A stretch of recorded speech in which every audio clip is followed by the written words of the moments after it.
One thing that I have been wanting to ask you for a very long time, and that is that, today when we look at teams, they all are using Slack channels. They are, they jump on Zoom calls like 4 or 5 times a day. So why is there a need for a tool like Kintaba when there are a lot of, synchronous tools already existing in the market? So the structure of Slack really prevents what's necessary during a major incident, right? What a major incident really needs is it needs very defined spaces for what's happening.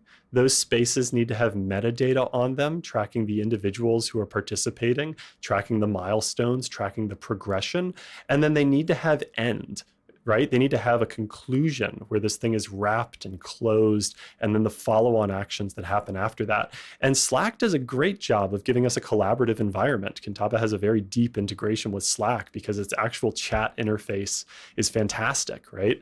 But what Slack sort of does by default is it encourages you to create channel spaces that are permanent, right? You're creating, engineering channels and infrastructure channels.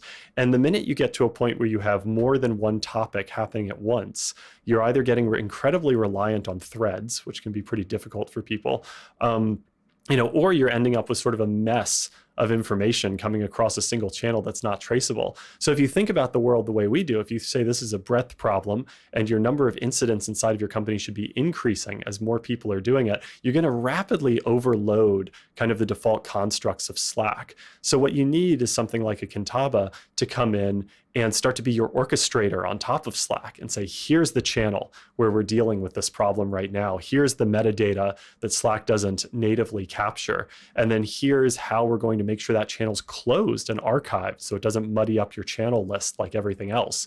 I think Slack is really fantastic for, I'd almost call it undirected work, right? You need these spaces. It's sort of like it's like an office space. You come in, you can do all kinds of things in that space.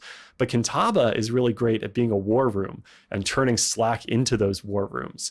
And so, I never really say we're in competition with Slack, right? Slack is the office, but Kintaba is the space where you're getting something critical done. And there's a difference there that I think is pretty fascinating.